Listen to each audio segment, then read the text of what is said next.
우리 좌우에 계신 분들에게 인사 함께 하실까요? 하나님께서 당신을 참 사랑하십니다. 하나님께서 당신을 참 사랑하십니다.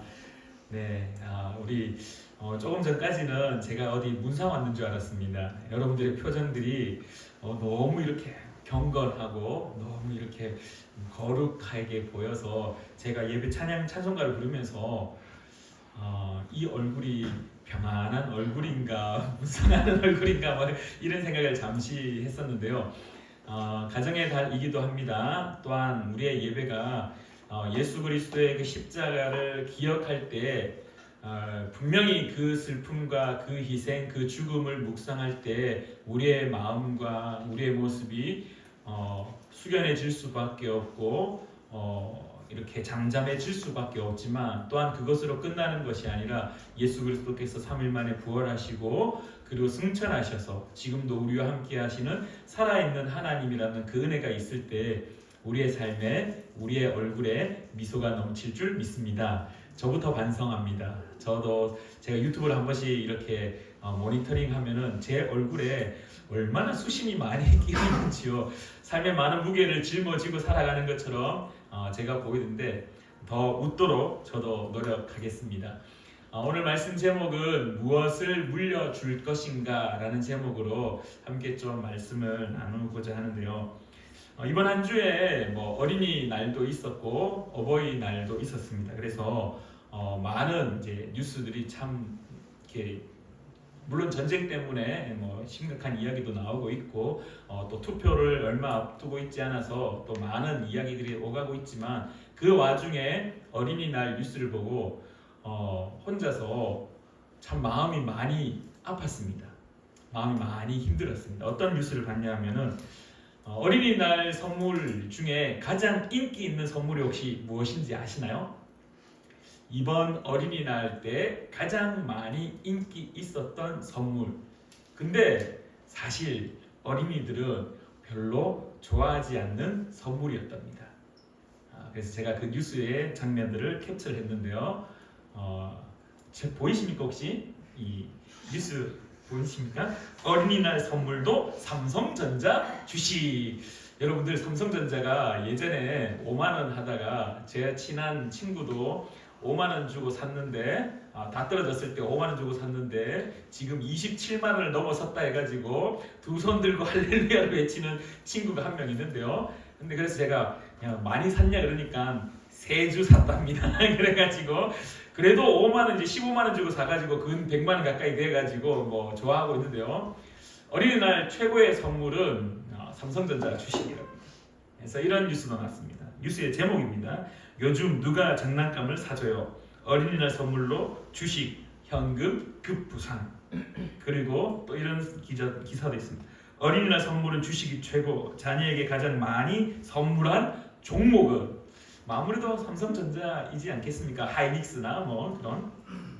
그 다음이 이렇게 나오네요. 어린이날 선물 키캡. 키캡이 혹시 뭔지 아시나요? 키보드 중에 한 4개에서 5개 정도를 뜯어가지고 기계식 키보드거든요. 또가닥 소리 납니다. 그래서 이렇게 하면은 아이들이 스트레스가 풀린답니다. 그래서 그거를 있는데 그것보다 주식, 금융권도 어린이 모시게 해가지고 막 어린이를 위한 상품들을 막 펼쳐냈답니다. 그리고 제목이 참 우리 애 계좌 4배 불었다. 신난 부모들. 올해 어린이날도 3전 선물. 그리고 마지막으로 어린이날 선물로 주식, 부모들 몰렸다. 절반이 삼성전자. 이런 뉴스가 참 많이 나왔습니다. 근데 어린이들은 사실 이 선물이 그렇게 달갑지 않았습니다. 그래서 어떤 뉴스가 나왔냐면은 아들아 지금은 웃지 않지만 10년 뒤 아버지에게 큰절할 거야 라는 뉴스가 또 나왔습니다. 지금은 이제 손에 가질 수 없으니까 만질 수 있는 장난감이 아니니까 속상해서 눈물을 흘리고 하지만 10년 뒤에는 이런 뜻이 있답니다. 지금 당장은 가지고 놀 수 없는 것이어서 아이가 실망하겠지만 10년 뒤에는 아버지가 주신 주식으로 잘 먹고 잘 살 수 있을 것이기 때문에 아버지에게 와서 눈물을 흘리며 큰절할 거다라는 뉴스가 나왔습니다. 그래서 제가 그 어린이날 이 저녁에 거의 9시 저녁에 8시, 9시, 10시 가까이 된 뉴스였거든요. 이 뉴스를 이렇게 이제 서칭하면서 혼자 속으로 사야 되나 뭐 이런 생각을 잠시 한번 해보았는데요. 그러면서 저에게 물음표가 던져졌습니다.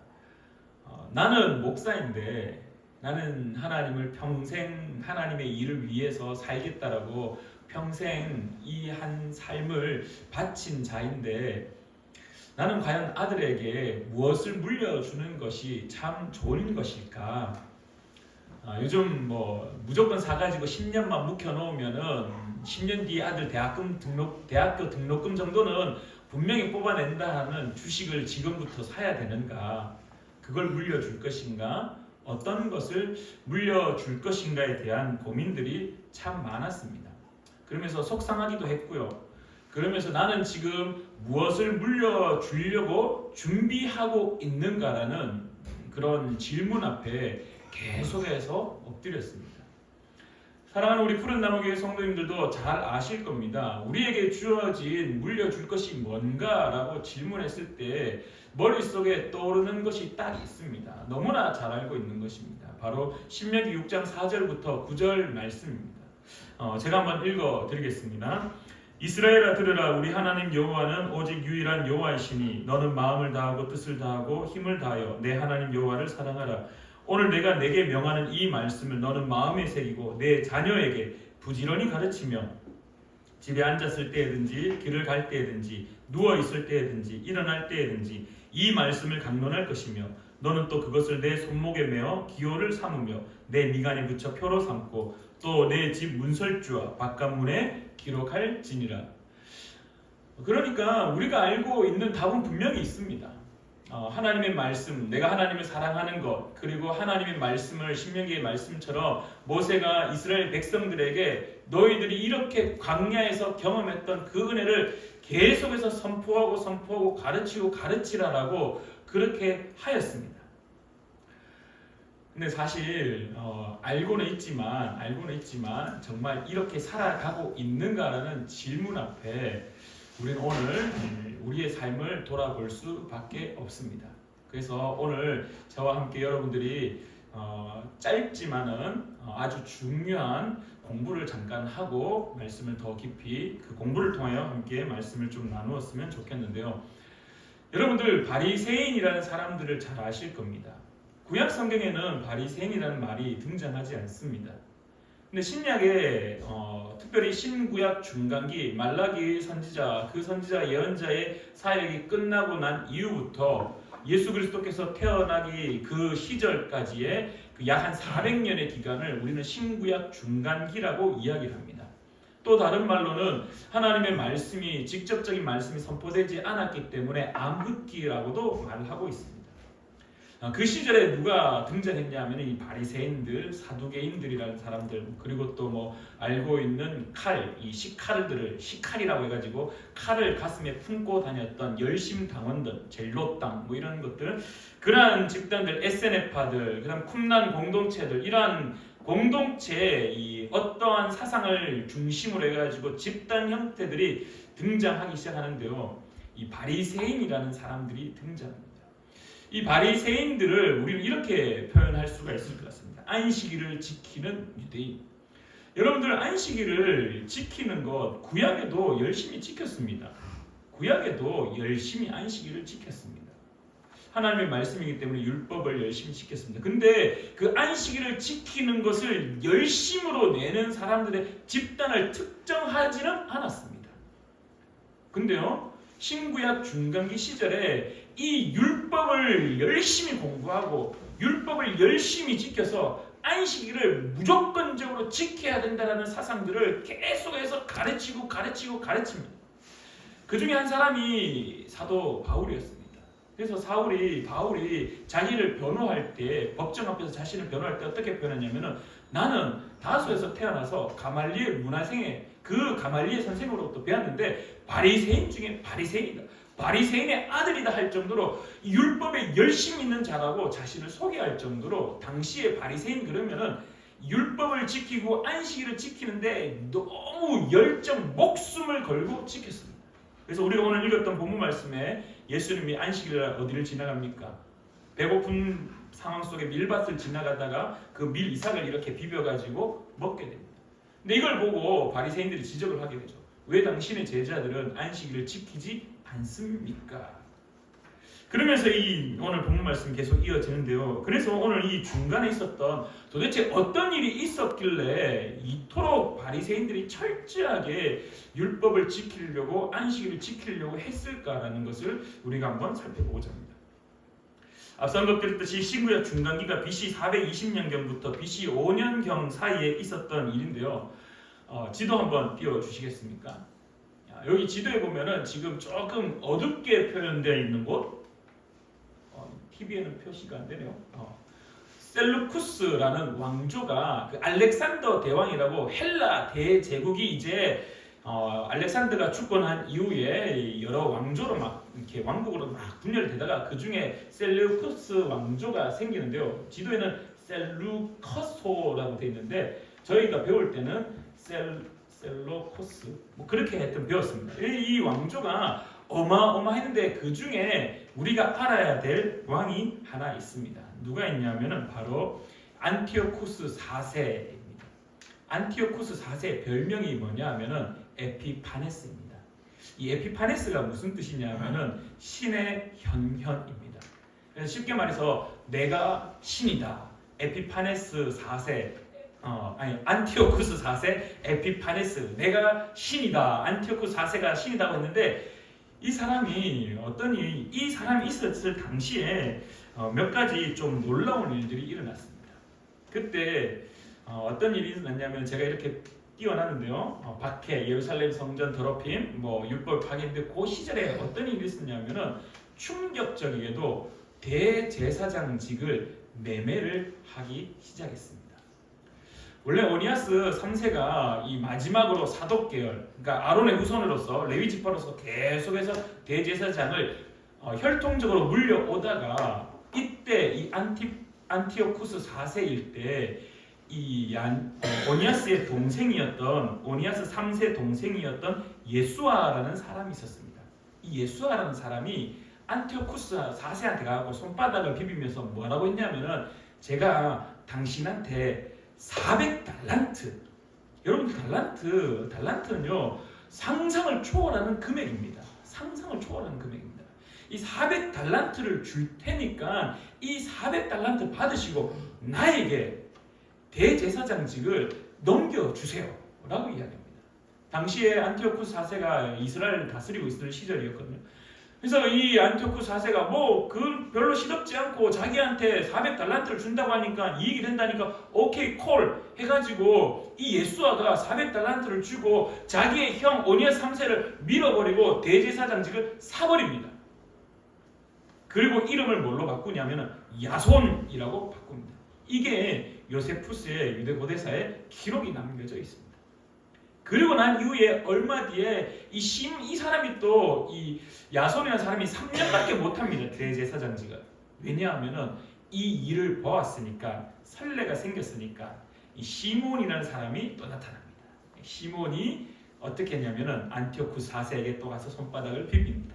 그러면서 뭐라 했냐면은 내가 440달란트를 주었는데 내가 야손보다 300달란트를 더 줄 테니까 그러니까 740달란트를 줄 테니까 300달란트를 더 줄 테니까 그거 나에게 넘겨주세요 라고 이야기합니다. 그러면서 안티오쿠스 4세가 돈을 받아먹고 대제사장직을 시몬에게 넘겨줘 버립니다. 우리가 지난번에 예수님이 예루살렘 성전에 올라갔을 때 성전 정화를 했을 때 그 당시에 종교 지도자들이 카르텔을 형성했다라고 이야기했을 때 그 배경이 여기서부터 시작된 겁니다. 대제사장직을 막 사고 팔기 시작합니다. 결국 야손도 쫓겨나게 되고 이 시몬도 이름을 멜라니아스라고 바꾸면서 대제사장을 유지를 하게 되는데요. 그러다가 한 사건이 터집니다. 이 안티오쿠스 4세가 이집트를 정복하러 갑니다. 이집트를 정복하러 갔는데 사실 좀 전쟁에 지게 됩니다. 지게 되면서 어떤 소문이 퍼졌냐면은 유대 땅에 안티오쿠스 4세가 죽었다라는 소문이 퍼집니다.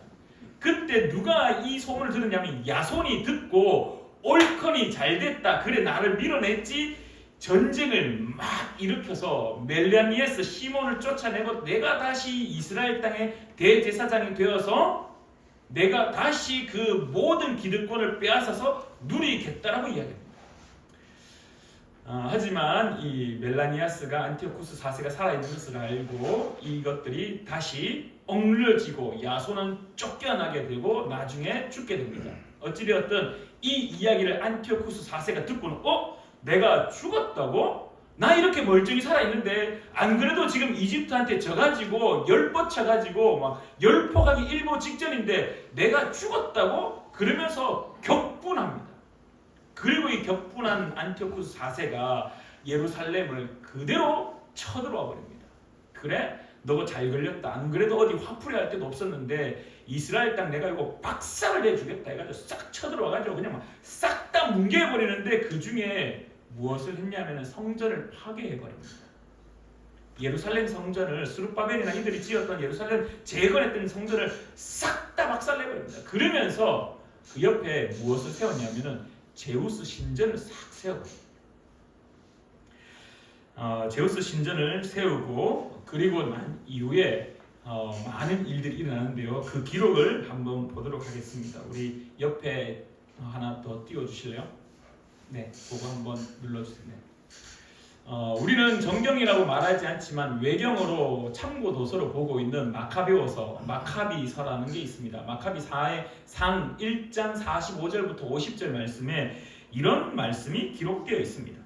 성소 안에서 번제를 드리거나 희생 제물을 드리거나 술을 봉헌하는 따위의 예식을 하지 말 것, 안식일과 기타 축제를 지키지 말 것, 성소와 성직자들을 모독할 것, 이교의 제단과 성전과 신당을 세울 것, 돼지와 부정한 동물들을 희생 제물로 잡아 바칠 것, 산의 아이들에게 할례를 주지 말 것, 온갖 종류의 음란과 모독의 행위를 스스로를 더럽힐 것, 이렇게 하여 율법을 저버리고 모든 규칙을 바꿀 것, 이 명령을 따르지 않는 자는 사형에 처한다 라고 안티오쿠스 4세 에피파네스가 이 조서를 내려버립니다. 그냥 그 자리에서 땅 찍어버립니다. 그러니까 온 나라가 막 박살이 나버립니다. 그때 있었던 일들이 히브리서 11장에 있었던 일들, 믿음의 선배들이 어떤 일을 당합니까? 톱으로 켜짐을 당하고 껍질 벗김을 당하고 뜨거운 물에 풍덩 당김을 당하는 그 일들, 히브리서 11장에 기록되어 있었던 그 일들이 그 에피파네스를 통해서 막 감행되어지는 겁니다.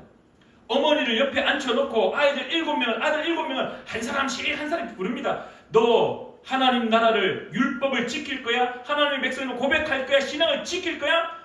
엄마한테 묻는 겁니다. 너 배신해. 그럼 네 아들 살려줄게. 엄마가 아니요 그러니까 아들 껍질을 벗겨버립니다.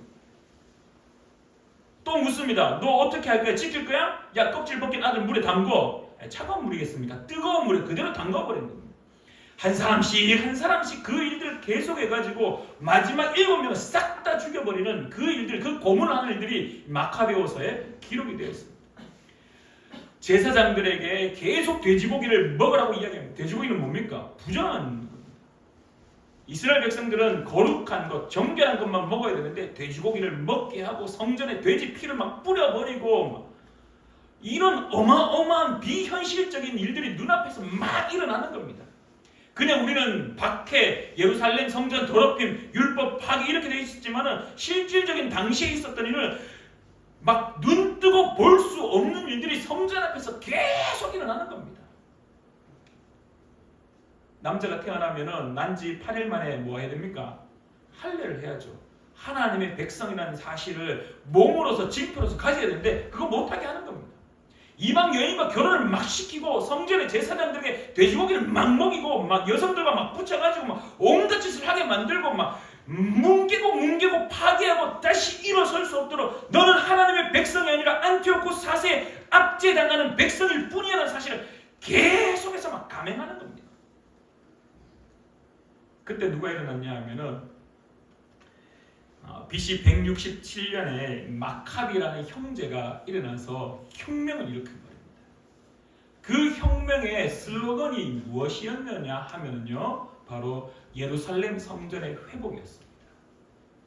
그러면서 일어났던 가장 큰 특징이 무엇이었냐 하면은 율법을 사수해야 됩니다.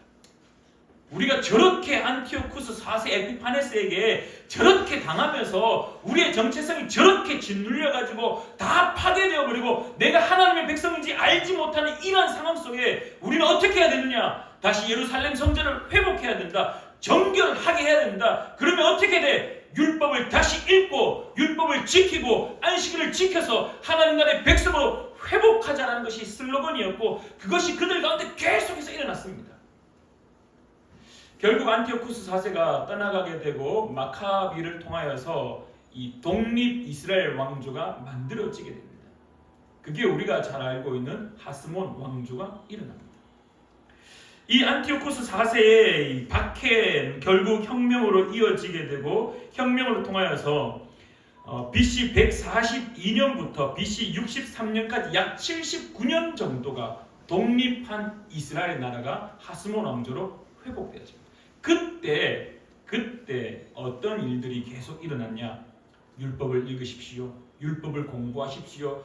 안식일을 지키십시오. 이거 지키는 것이 우리가 하나님의 백성의 사실을 떳떳하게 밝힐 수 있는 유일한 증거입니다. 근거입니다. 계속해서 이걸 감행했던 거예요. 계속해서 캠페인 정도가 아니라 운동 정도가 아니라 목숨을 걸고 이걸 지키기 위해서 왜? 한번 당했던 게 있으니까. 모든 게 다 무너진 적이 있으니까. 엄청나게 더럽혀진 적이 있으니까. 싹 다 완벽하게 박살난 적이 있으니까 목숨을 걸 수밖에 없었던 겁니다. 그러니까 그때 누가 등장하느냐? 바리새인들이 등장합니다. 그때 모여서 이것을 더 공부하자. 더 하나님의 말씀이 무엇인지, 더 하나님의 백성으로 살아갈 수 있는 방법이 무엇인지, 무엇이 율법인지, 어떤 걸 지켜야 하는지 계속해서 공부하자 한 집단이 바리새인이었던 겁니다. 그렇게 그들은 철저하게 안식일을 지키는 집단으로 만들어지게 된 것입니다. 바리새인의 배경이 무엇이냐라고 질문하면은 바리새인이 어떻게 만들어졌습니까? 분명히 구약에는 없는데 신약에 갑자기 바리새인이 등장했는데 이 바리새인들이 왜 이렇게 갑자기 등장했습니까? 라고 물으면요, 에피파네스 때문입니다. 안티오쿠스 4세 때문입니다.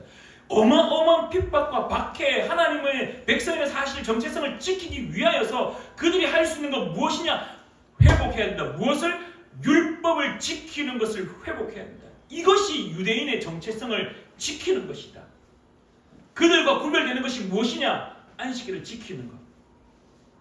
근데요, 이 바리새인의 배경이 이러한 상태로 이제 자신의 정체성을 지키는 것으로 등장하는데 오늘 우리의 본문 말씀에 보면은 좀 다른 모습이 나타납니다. 우리가 알고 있는 예수님은 안식일의 주인, 오늘 본문 말씀 마지막 8절에도 이렇게 표현합니다. 인자는 안식일의 주인이다라고 이야기합니다. 계속해서 70년을 넘어서 이제 100년 가까이 신앙은 계속해서 율법을 지키는 것이야말로 참된 것이라고 계속해서 그렇게 지키다가 어느 날 회개하라 천국이 가까이 왔느니라라고 한 청년이 선포하기 시작합니다. 근데 그 청년이 선포할 때 온갖 놀라운 일들이 막 일어나는 겁니다.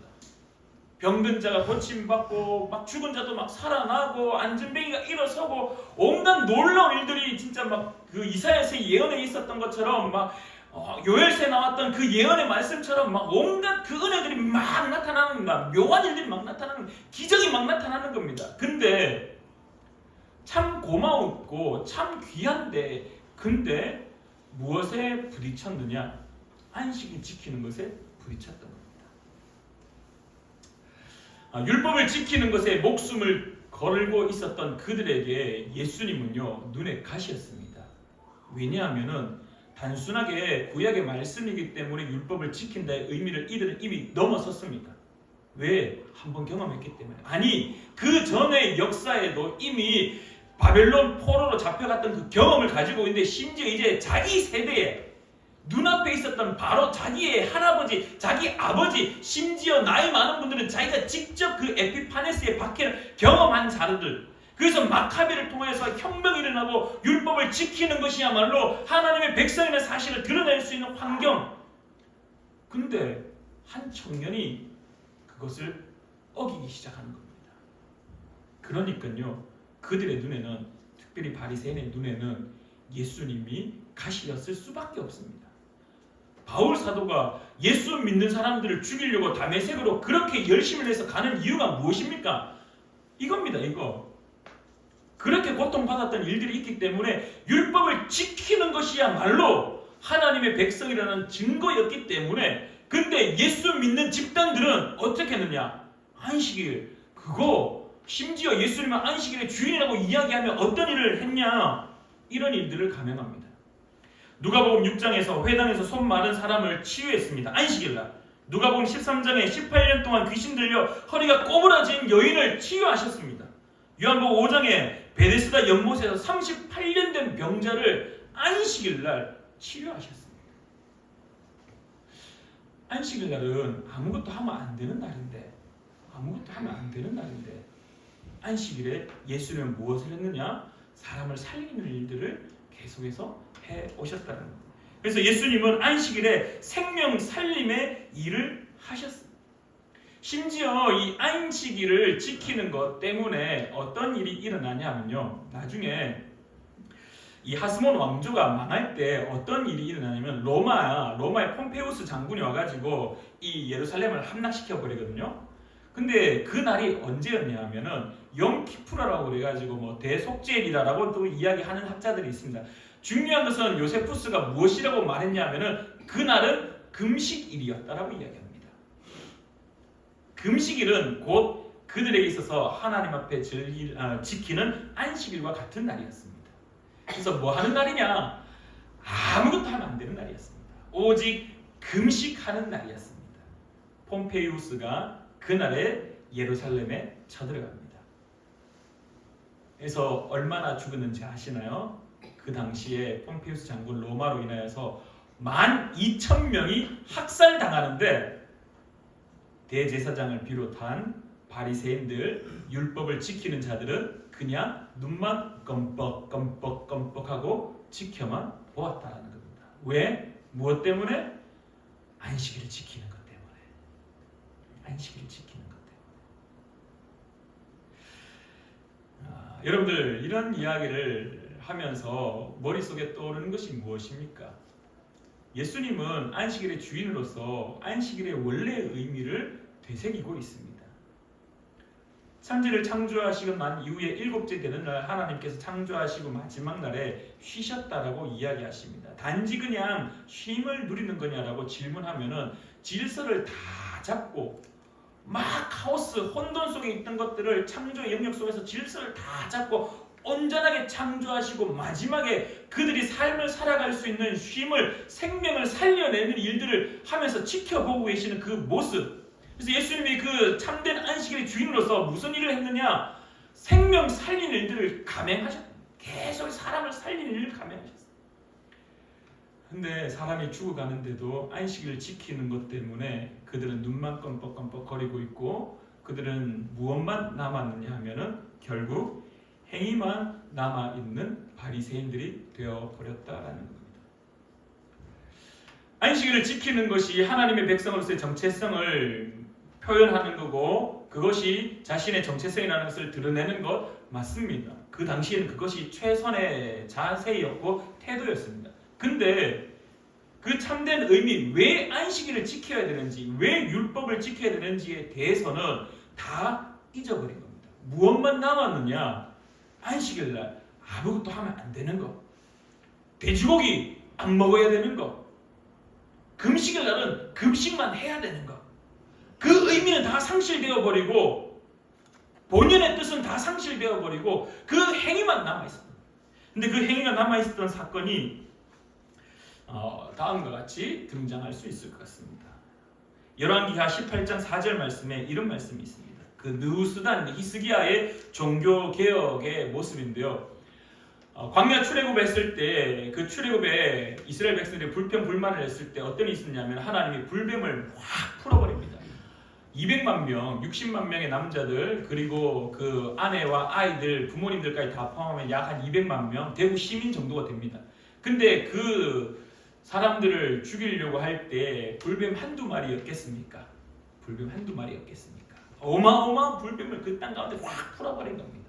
그러면서 옆에 사람들이 물려 죽고 난리가 나고 징그러운 뱀 보면서 소리 지르고 난리가 나가지고 하나님 앞에 잘못했다고 하나님 용서해달라고 할 때 하나님이 모세를 향하여서 모세야 놋으로 뱀을 만들어 장대 위에 달아 높이 들어 그것을 보는 이들은 다 살 거다. 만들어 높이 매달아라. 보는 이들이 다 살아나는 놀라운 은혜가 있었습니다. 근데 그게 언제까지 있었느냐? 실제로 그 놋뱀이 그때까지 있었는지는 잘 모르겠습니다. 근데도 히스기야가 열왕기하에 그 놋뱀이 그때까지 있었고 그 놋뱀에게 분양하였다라고 성경은 말합니다. 근데요 히스기야가 어떻게 했냐면은 그 놋뱀을 박살내버립니다. 아세라 목상과 바알산과 그 산당에 있는 모든 이방의 신들의 그 목상들을 박살내면서 이 놋뱀마저 박살내며 느후스단 놋조각에 불과하다. 왜 그랬느냐? 많은 신학자들이 이야기하기를 이스라엘 백성들이 구원의 은혜에 대한 것들은 다 상실해버렸다. 은혜는 상실하고 그냥 그 앞에서 머리만 숙이는 것만 남아있게 되었다는 겁니다. 은혜를 잊어버리고 행위만 남은 이스라엘 백성. 똑같습니다. 생명 살림을 잊어버리고 행위만 남은 바리새인들. 오늘 본문 말씀을 통하여서 오늘 저는 또 다시 여러분들에게 질문하고자 합니다. 무엇을 물려줄 것입니까? 무엇을 물려줄 것입니까? 마카비 혁명을 통하여서 수많은 이스라엘 사람들이 하나님의 백성으로서의 정체성을 지켜야 된다. 그러니 너희들 율법 지켜야 된다. 너희들 안식일 지켜야 된다. 신명기의 말씀이 있으니 너희들 계속해서 이 말씀을 강론하고 앉아있을 때나 일어설 때나 잘 때나 누워있을 때나 걸어갈 때나 어떤 일을 하든지 간에 이 말씀을 가슴에 새기고 하나님을 사랑해야 된다고 하는데 오케이 율법 계속해서 공부합니다. 엄청나게 공부했습니다. 심지어 성경에 이 바리새인들을 표현할 때 율법에 능한 자라고 이야기합니다. 말하면 율법을 툭툭 뛰어나올 수 있도록 그렇게 잘 알고 있는데 율법의 참된 의미는 안식일의 참된 의미는 다 상실되어 버렸다라는 겁니다. 사랑하는 우리 푸른 나무교회 성도님들, 오늘 우리가 자녀들에게 저 역시 고민이었습니다. 저희 아들에게 예배드리는 행위만을 강조한 건 아닌가. 여름이 곧 다가옵니다. 곧 코스 미니스트리의 여름 사역들이 있습니다. 수련회가 있습니다. 외부 사역들을 열심히 다닙니다. 아이들 데리고 지금까지 한 번도 아기 때 외에는 웬만하면 다 데리고 갑니다. 거기서 기도해라, 찬양해라, 목소리 크게, 더 크게 찬양해야지, 옆에 손 붙잡고 뛰고 찬양해야지 라고 했습니다. 근데 혹시 내가 바리새인처럼 그 행위만을 계속해서 강요하고 가르친 것은 아닌가라는 질문이 저에게 던져졌습니다. 오늘 주님 우리에게 말씀하십니다. 예수 그리스도께서 우리에게 주신 그 구원의 은혜, 구원의 참된 기쁨, 첫 만남의 감격, 이것이 우리에게 있어서 가장 중요한 것인데 이것을 놓친 채 그 만남의 그 행위들, 그 구원을 받기 위한 그 행위들을 너무 우리가 거기에 목매달고 있는 것은 아닌가. 그래서 저와 여러분들이 몇 가지 함께 좀 결단하는 시간이 좀 되었으면 좋겠습니다. 첫 번째는 예배자가 되었으면 합니다. 예배자가 되었으면 하는데요. 우리 한번 다음 거 한번 화면 띄워주시겠습니까? 요한복음 4장 23절에 그 사마리아 여인을 만났던 우물가의 여인을 만났던 예수님이 그 여인에게 이렇게 이야기했습니다. 아버지께 참되게 예배하는 자들은 영과 진리로 예배할 때가 오나니 곧 이때라. 아버지께서는 자기에게 이렇게 예배하는 자들을 찾으시느니라 라고 말씀합니다. 사랑하는 우리 푸른 나무교회 성도님들, 자녀에게 무엇을 물려줄 것인가 고민하기에 앞서 여러분들이 스스로 예배자가 되기를 간절히 축원합니다. 여러분들이 먼저 예배자가 되어야 됩니다. 내가 먼저 예배자가 되지 않으면은 내 자녀들, 나의 다음 세대들, 우리 푸른 나무교회 다음 세대들 그들에게 무엇을 말할 수 있겠습니까? 그리고 두 번째로는 그 예배를 통하여 구원의 은혜를 누리기를 간절히 축원합니다. 그리고 참된 구원의 참된 기쁨을 누리기를 간절히 바랍니다. 앞서도 언급드렸듯이 우리의 삶에, 우리의 얼굴에, 우리의 생활에 그 구원의 기쁨이 넘쳐나기를 간절히 축원합니다. 하나님이 나를 구원해 주셨다는데 예수 그리스도께서 날 위해 십자가에 못 박히시고 날 위해 죽으시고 3일 만에 부활하셔서 나를 위해 부활하시고 승천하셔서 이제 나와 함께하는 성령님을 또한 보내셔서 나를 붙잡아 주는데 내가 어찌 아니 기쁘겠습니까? 힘들다 말하기보다 하나님이 나를 구원해 주셨다라는데 그 구원의 은혜가 나에게 있는데 왜 기쁘지 않겠습니까? 마지막으로 예수님과의 첫 만남의 감격을 나누기를 간절히 축원합니다. 최근에 저희 부모님이 오셔서 밤에 이제 담소를 나누었습니다. 그러면 저희 아버지가 최근에 은혜를 받았던 이야기를 하는데요. 이런 이야기를 하시는 겁니다. 기서가 내가 최근에 기도하는 중에 참 귀한 경험을 했다. 어떤 경험을 했냐 하면은 내가 예전에 예수님을 믿었던 고등학교 때 예수님을 처음 영접했을 때 그때 그 기쁨이 갑자기 확 샘솟듯이 솟아나더라. 우리 가족 중에 저희 친척 일가 중에 저희 아버지가 첫 번째입니다. 첫 번째 예수를 믿은 분입니다. 그래서 할아버지가 아버지의 뺨을 때리면서까지 제사 지내야 된다라고 이야기하고 할아버지가 아버지 앞에 무릎을 꿇고 제사 한번 지내달라고 그렇게 할 정도로 소위 박해 아닌 박해 힘듦이 그 삶에 있었습니다. 설 명절 때 십리길을 걸어서 나와가지고 눈물을 뚝뚝 흘리면서 그 제사 지내기 싫어서 도망 나와서 그 이제 고모님 댁에 가가지고 떡국을 먹는데 그 떡국을 먹는 건지 눈물을 먹는 건지 하염없이 울면서 그렇게 근데 그때 그 하나님께서 나를 사랑한다는 말 그 하나님께서 나를 위하여서 예수 그리스도를 이 땅에 보내셨다는 그 감격들 그래서 그분이 나를 살리셨다는 그 구원하셨다는 그 은혜들 그 첫 만남의 기쁨이 갑자기 다시 확 샘솟아서 났다. 그리고 신학교 갔을 때 그 1학년 때 그 감격들 그 신학교 앞에서 하나님께 내 일생을 주님께 바치겠다고 했던 그 고백했을 때 그 감격들이 다시금 샘솟았다라고 저에게 이야기하는 겁니다. 그게 저에게는 도전이었습니다. 그게 저에게 그대로 흘러넘어왔습니다.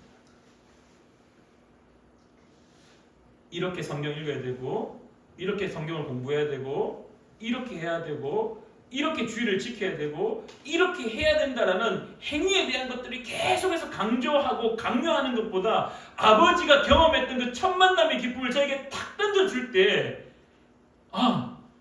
나도 그랬는데 나도 고등학교 때 수련회 가가지고 예수님을 처음 인격적으로 만났을 때 그 기쁨이 나도 있었는데 나도 그 감격이 있었는데 나도 신학교 들어갈 때 질투한 하나님이라고 말씀하시며 네가 세상보다 나를 더 사랑할 수 있겠느냐라고 질문했던 그 하나님 나는 질투한다. 네가 다른 것보다 나를 좀 더 사랑했으면 좋겠다고 했던 그 질문하셨던 그 하나님 그 감격들이 그때 아버지의 말씀을 통해서 함께 저도 폭풍치듯이 막 솟아나는 겁니다. 그래서 이번 주에 저에게 내린 결론은 이거였습니다. 다민아 성경 봐. 다민아 성경 공부해. 다민아 11시 반 예배 일찍 와. 다민아 입 크게 불려 찬양해. 이게 아니라 내가 먼저 예배자가 되어야 되겠구나. 내가 먼저 예배자가 되어야 되겠구나. 그리고 내가 그 구원의 은혜를 누려야 되겠구나. 내가 그 구원의 참된 그 감격들을 기뻐해야 되겠구나.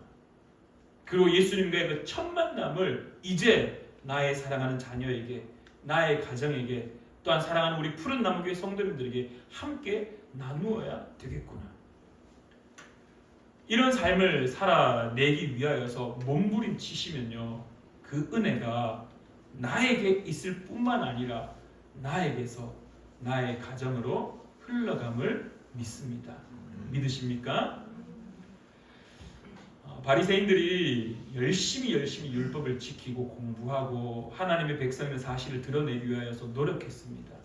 근데요 본질은 다 상실되어 버리고 행위만이 남아 있었습니다. 그때 예수님께서 본질을 가르치셨습니다. 생명을 살리는 것이야말로 하나님의 나라의 은혜이며 하나님 나라의 백성으로 회복되는 것이야말로 진정한 구원이고 하나님의 백성의 사실을 계속해서 몸으로서 삶으로서 행동으로서 보이셨습니다. 그게 지금까지 우리에게 흘러온 것입니다. 어버이 주일날 공경받는 것에 대해서 목매기보다 나의 자녀를 위해서 내가 무엇을 물려줄 것인가의 고민 앞에 내가 오히려 더 예배자가 되고 구원의 은혜를 누리고 구원의 참된 기쁨을 삶 속에서 표출하고 그리고 예수 그리스도의 그 첫 만남의 그 은혜들을 자연스럽게 나누다 보면은 그 자녀에게 그 은혜가 나의 가정에게, 나의 남편에게, 나의 부모님들에게, 또한 나의 친척들에게, 사랑하는 우리 푸른나무 교회 성도님들 사이 속에 은연히 향기가 되어서 흘러가 귀한 은혜가 그리고 우리가 예수를 그리스도로 고백하는 자로 살아갈 수 있음을 믿습니다. 그런 은혜 예배자들 되기를 간절히 기도하며 함께 기도하겠습니다. 참 좋으신 하나님 아버지, 오늘도 주님께서 은혜 주심에 감사함을 올려드립니다. 무엇을 물려줄 것인가의 고민 앞에 먼저 우리가 예배자가 되게 하시며 먼저 주님이 날 사랑하셔서 구원하셨다라는 그 은혜를 누리는 자 되게 하시며 그 구원의 참된 기쁨을 만끽하며 삶에서 표출하는 자 되게 하시며 또한 내가 만났던 그 예수님과의 만남, 그 첫 만남, 그 놀라운 첫사랑, 그 감격을 이제 은연중에 이야기 중에 삶의 모습 속에 나눌 때 그 은혜가 자연스럽게 흘러감을 믿사오니 주님, 우리를 통하여서 우리가 예배자가 될 때 그 하나님의 은혜가 너무 흘러감을 또한 경험하는 우리가 될 수 있도록 주님 도와주시옵소서. 오늘도 은혜 내려주심에 감사드리며 예수님의 이름으로 기도드립니다. 아멘.